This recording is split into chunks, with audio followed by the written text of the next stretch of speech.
Hello friends, பூங்காற்று திரும்புமா என்ற எபிசோடில் என்ன நடக்கலாம் அப்படிங்கிறத பற்றி பார்க்கலாம். இன்றைக்கான எபிசோட் இன்ட்ரெஸ்டிங்கான எபிசோட் அப்படின்னே சொல்லலாம். ஆனந்தி அந்த மெட்டீரியல்லாம் எரிஞ்சு போயிடுச்சு. இப்போ அதை திருப்பி வாங்கணும்னா 50,000 ரூபா பணம் வேணுமே, என்ன பண்ணுறது, நம்ம இந்த போட்டியில் கலந்துக்கிறதுக்காக என்ன பண்ணலாம் அப்படிங்கிற மாதிரி ரொம்ப யோசனையோடு நடந்து வந்துட்டு இருக்காங்க.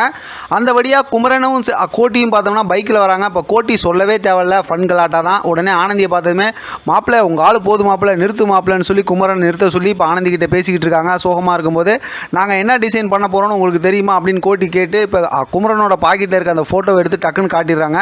அதில் பார்த்தா காமாட்சி அம்மனோட ஃபோட்டோ இருக்குது. ஆனால் பார்த்தா அந்த ஃபோட்டோவே வந்து ஆனந்தி தான் அப்படிங்கிறது வந்து அவங்க கண்டிப்பாக தெரிஞ்சிருந்துருப்பாங்க.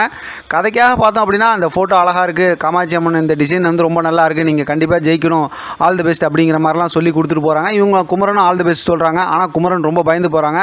இப்போ கோட்டி வந்து என்ன இதை கூட கண்டுபிடிக்காமல் போகிறாங்க அப்படின்னமே வழக்கம் போல் டங் டங்குன்னு 2 முட்டு தலையிலேயே டக்கு டக்குன்னு 2 கொட்டி விட்டுட்டு கடைசியில் கூட்டிகிட்டு கிளம்பிடுறாங்க. இப்போ வீட்டில் பார்த்தோம்னா மனோகர் வழக்கம் போல் ஆனந்தி கிட்ட வந்து கேள்வி கேட்டு இந்த மாதிரி பிரச்சனை பண்ணுறாங்க, ஏன் இந்த மாதிரி கேஸ் கொடுத்து அப்படி இப்படின்னு. அந்த நேரத்தில் நீ வந்து வீரா கூட இல்லை தானே அப்படின்னு கேட்கும்போது, ஆமாம் நான் போய் தான் சொன்னேன், ஆனால் மாப்பிள்ளை இந்த தப்பு பண்ணியிருக்க மாட்டார் அப்படிங்கிற மாதிரி பேசுகிறாங்க. வீட்டில் தேவையில்லாத சண்டைலாம் நடக்குது. அவங்க அண்ணிலாம் கூட தான் இருக்கிறாங்க. இப்போ ஆனந்தி வந்து இந்த பிரச்சனை வந்து உனக்கு தேவையில்லாது, அந்த பணத்தை நான் கொடுத்துக்கிறேன் அப்படிங்கிற மாதிரி சொல்லிட்டு அங்கேருந்து கிளம்பிடுறாங்க. அவங்க அப்பாவும் வந்து சப்போர்ட் பண்ணுறாங்க.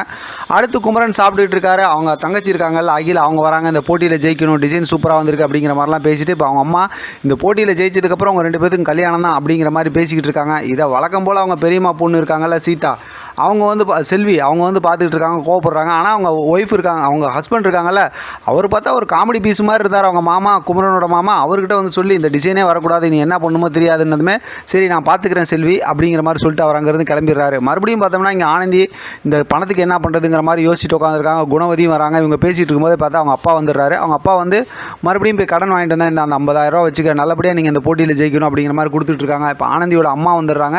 இந்த விஷயம் மனோகருக்கு தெரியக்கூடாதுன்னு சொன்னதுமே, ஏன் தெரியக்கூடாது, யார் கடன்லாம் அடைக்கிறது அப்படி இப்படிங்கிற மாதிரி பேசுகிறாங்க. அப்போ தான் ஆனந்தி இருந்துக்கிட்டு எல்லா பணமும் நான் தானே கடன் அடைக்கிறேன்னு சொல்லி ஒத்துக்கிட்டு இருந்திருக்கேன், நீங்கள் இது தேவையில்லாமல் யாரும் எதுவும் பேசாதீங்க அப்படிங்கிற மாதிரி சொல்லிவிட்டு அந்த பிரச்சனையை அதாவது சமாதானப்படுத்திட்டு அங்கேருந்து கிளம்பிடுறாங்க. அடுத்து பார்த்தா குமரனோட தறிப்பற்றையை காட்டுறாங்க. அங்கே பார்த்தா அவங்க மாமா வந்து அப்படியே வில்லத்தனமாக வராரு. சிசிடிவி கேமரா இருக்குது, எப்படி நம்ம இந்த நூலை மாற்றுறது அப்படிங்கிற மாதிரி யோசித்து நீட்டமாக ஒரு கம்பு எடுத்து குச்சி எடுத்து அது வழியாக அந்த டப்பாவை பக்கத்தில் எடுத்து பச்சை கலர் நூலை மாற்றி ஆரஞ்சு கலர் நூலை உள்ளே வச்சிடுறாரு. இப்போ இந்த கலர் நூலில் வந்து இது பண்ணாங்கன்னா டிசைனே மாறிடும் அப்படிங்கிற மாதிரி செஞ்சு விட்டுருக்காங்க. அதோட பார்த்தா இன்றைக்கான எபிசோட் முடிச்சிருக்காங்க. பார்க்கலாம் அடுத்து என்ன நடக்குதுன்னு. இதை பற்றின உங்களோட கருத்து கமெண்ட் பாக்ஸில் தெரியப்படுத்துங்க. தொடர்ந்து ஆதரவு கொடுங்க. தேங்க்யூ ஃப்ரெண்ட், தேங்க்ஸ் ஃபார் வாட்சிங்.